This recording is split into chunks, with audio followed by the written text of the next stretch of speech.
Hello, everyone, and welcome to the next Walk and Talk with Josh. I am very honored to have an alum with us today, Dr. Nabiha Saklayen, 2012 grad of Emory College. Yes. And actually here on the day of this filming to be our keynote speaker at the charter dinner tonight.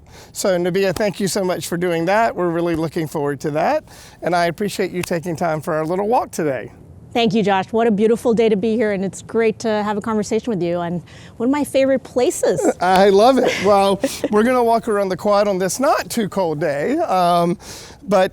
So first, just to get us started, tell me a little bit about your upbringing and maybe within that kind of what led you to science within that. Happy to tell you more about my upbringing. It was different, to say the least. Yeah. My parents were living and traveling across different countries. So I was born in Saudi Arabia. Wow. Lived there till I was 5. Then Bangladesh for a year, which is where they're originally from. Then Germany.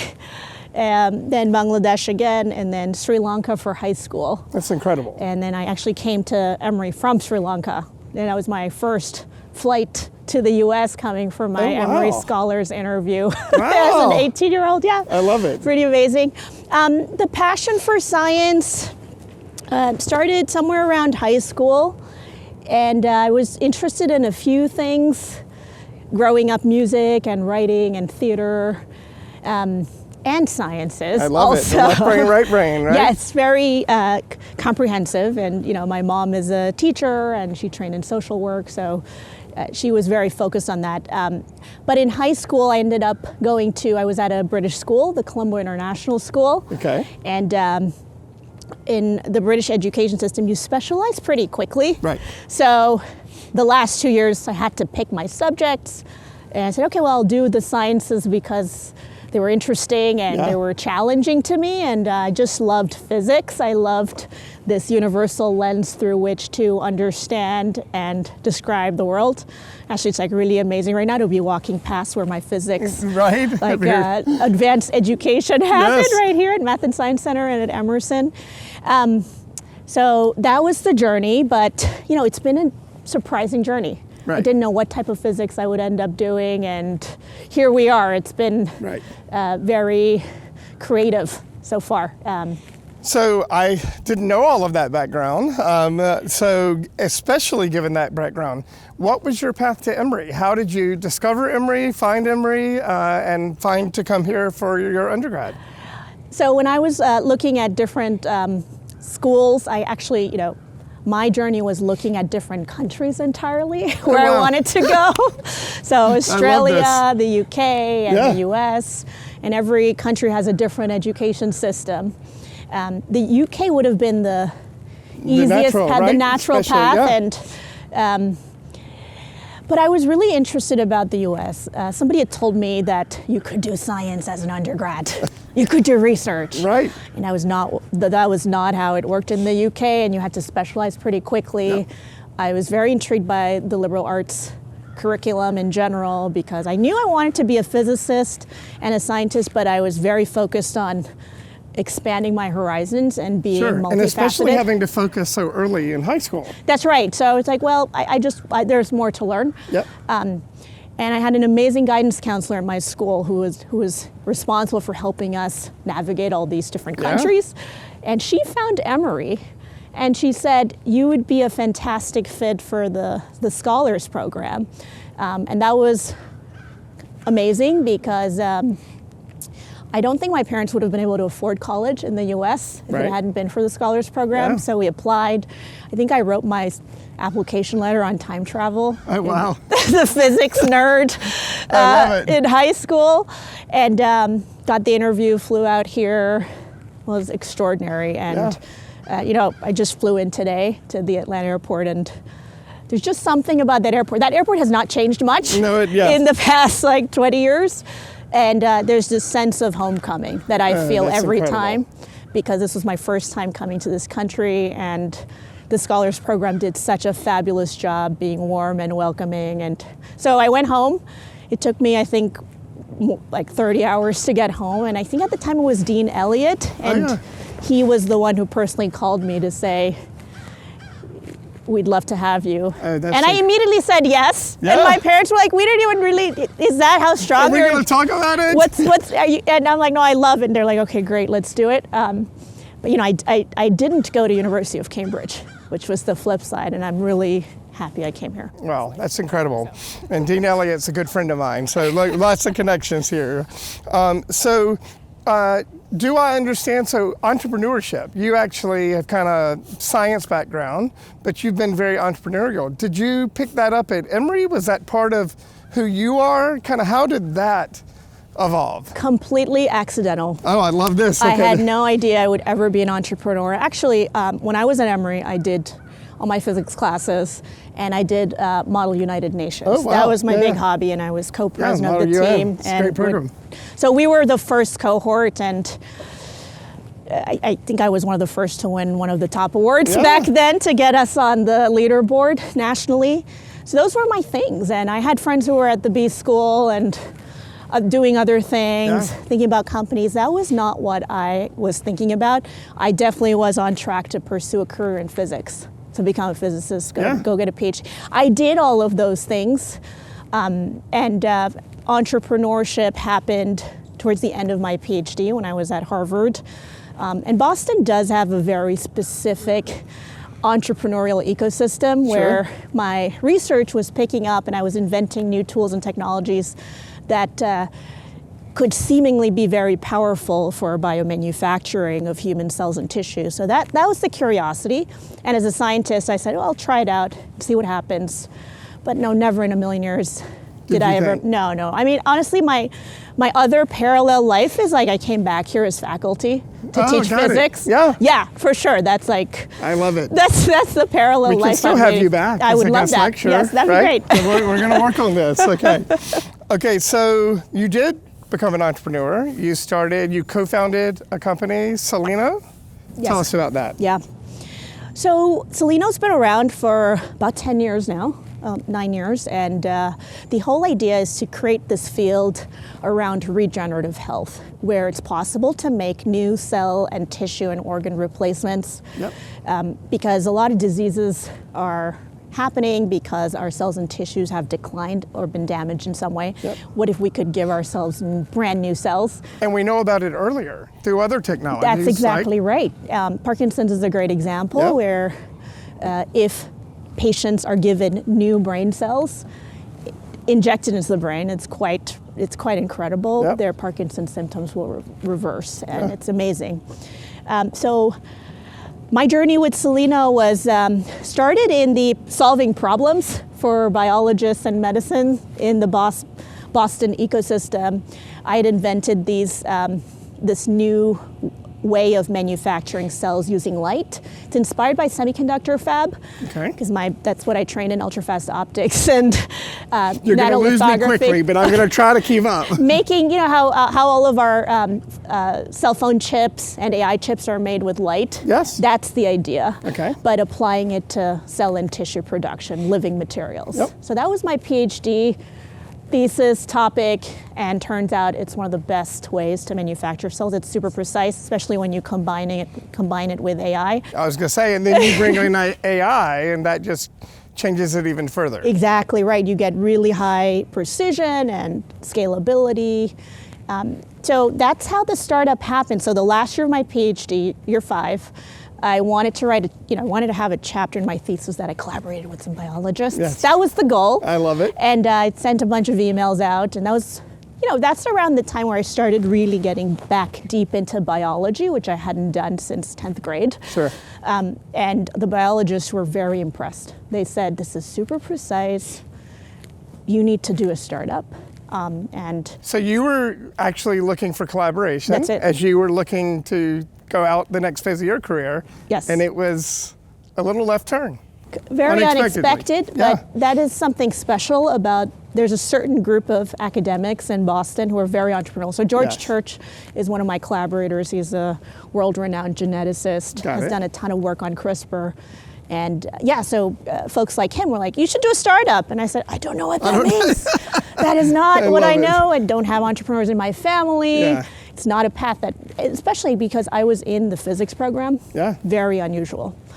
Most of us were going into academia, doing postdocs. Some of us were working in industry, but doing your own startup was very special. But I said, let's take a year, let's see what happens, and the rest is history. So it's very, very accidental. So it's an interesting path, and when I'm, as I look at other companies that are doing deep tech, which is physics, chemistry, biology, things that are not just software. Sure. There are a lot of PhDs building companies, like, for example, even now in AI, like the Anthropic team, they're all physicists doing AI. So this deep scientific training does help build very complex solutions to our biggest problems today. So if, current Emory students watching this who's studying, or a prospective student or an alum, wow, I never thought. What would you encourage them as they kind of explore? I mean, it sounds like you were just open to it, right? I mean, being open to it, I guess, is half the battle. But how would you advise people as they think about these very divergent, seemingly paths that maybe aren't so divergent? I love that question. The story of my life has been constantly chasing my curiosities. I love that comment. And doing that with an obsession and a passion around, just being very focused on what is the question I'm trying to answer, and let's go do it. Yep. And then being open to opportunities, for sure. That's exactly how I ended up in entrepreneurship. I do find my journey to be quite humbling to look back at, because when I started even my entrepreneurial journey, if somebody would have told you, this is what you're going to go do. No, I mean, I didn't even know what CEOs did, right? Or a founder, and now I've been CEO for my entire adult life. It's the only job I've had. Right. But those leadership skills, the communication skills, the writing skills, the people skills, the liberal arts skills, they all play into making us good leaders. And I think that's important. And for me, it's about how do I help patients? How do I help physicians? That's the passion that's driving me, less about my title. How do you make an impact on people and how big can that impact be? And entrepreneurship is a fabulous way to do that. But I'm very, very allergic to titles. Yeah. But of course, I have the title, I have a fancy title, but that is not how I got here. Yeah. No, it's, I find it interesting is I've been around Emory for many years, as we talked at the beginning, and now we have things like the Pathway Center instead of a career center. We have things like the Hatchery, which is where students are encouraged to go and think about their own ideas. And that's different than 10 years ago, 20 years ago at a university like Emory. And I think that leads to more of you, right? I mean, taking those skill sets and those passions, but being open to different pathways. And the other part of it is nothing happens in a silo. Right. Teamwork, collaboration is super important. So everybody knows about my story. Yes, I was a huge driving force behind it, but there are hundreds of people that have led to this point and believed in me and given me the courage. I think Emory does a fabulous job of instilling positivity and encouragement. Like my undergrad advisor, Eric Weeks, is still a huge champion of mine. And he's going to be at the dinner tonight. Eric's and terrific. Whenever he's in Boston, he's visiting me. And I actually should ask him, but I might be one of the few entrepreneurs that have come out of the Weeks Lab. But he is so supportive. And that's really important to have those types of role models. So you actually lead me to the last topic I wanted to ask you about. I hear you're deeply committed to mentorship and to being a mentor, but also to supporting others as they think about pathways. So let's talk about that first, and then we'll get into I am a scientist. So, or maybe that'll lead us to that. I do think it's really important to pay it forward. time is limited, and I most probably work like 100-hour weeks. I'm not really sure exactly. But whenever there is time, I love to have a conversation and want to talk about, hey, what are your biggest questions? What's keeping you up at night? Sure.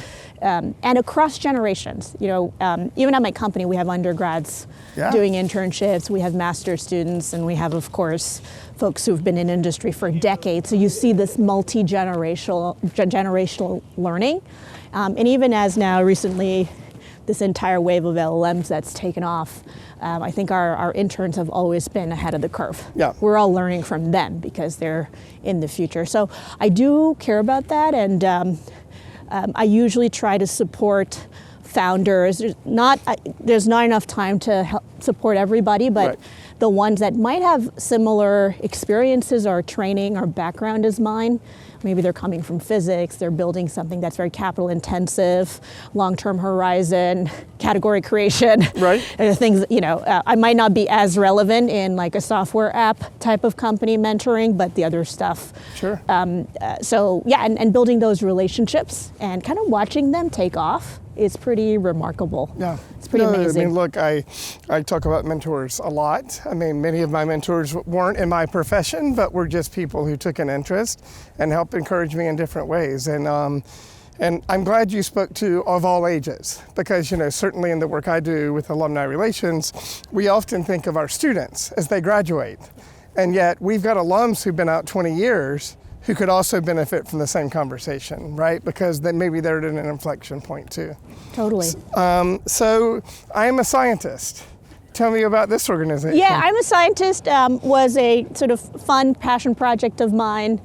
Right as I was towards the end of my PhD, I realized there weren't enough role models of scientists who had other interests, were interested in other career pathways, because I think we're always told in academia that you're going to be an academic. So wanted to open up that lens, so had the chance to collaborate with an amazing nonprofit organization, Plenary Co., based out of San Francisco. And we have all these stories, dozens and dozens of stories of scientists, engineers, mathematicians, biologists. It's incredible. All across the country in all 50 states in thousands of classrooms. Wow. So it's been really fun to see that come to life. That's really incredible. And you talk about having broader impact. There you go, right? That's the kind of thing. Well, we're coming around the bend here to wrap up. As you think about, I guess, all of these experiences, growing up, Emory, your career and your service, any final advice or guidance you would give to those watching? Gosh, we were talking before we started the walk about Emory's ethos around of heart and mind. Yes. And my advice would be that it's very possible to pursue both of those things and have a meaningful, rewarding, high-impact career. That is my journey. Yep. I'm very much driven by my mind, but also by my heart, and I've found a way to create this new world that I'm excited about. So chasing curiosities, being open-minded, and maybe pursuing things that are beyond the expected course. One thing that I really appreciate in Boston is a lot of undergrads are doing more industry internships in tiny startups. Yep. There's appetite for it, and I would love to see that continue and expand. That'd be great. That's great. Well, I'm going to end. I'm assuming President Wagner was president when you were here, and I was very close with him. And at commencement every year, he would end by saying, "I want to talk to you, the graduates, the students." And he said, "I know that you will do well. I also hope that you will do good." And that's what you speak to, that ethos that we talked about at the beginning. Thank you so much for doing this. Thank you for being an amazing Emory alum and staying connected. And we look forward to your continued engagement and to others getting involved in the ways that you have been. So thanks so much, everyone, for joining us for this walk and talk. A tremendous alum joining me today, and we will see you again soon. Take care, everyone.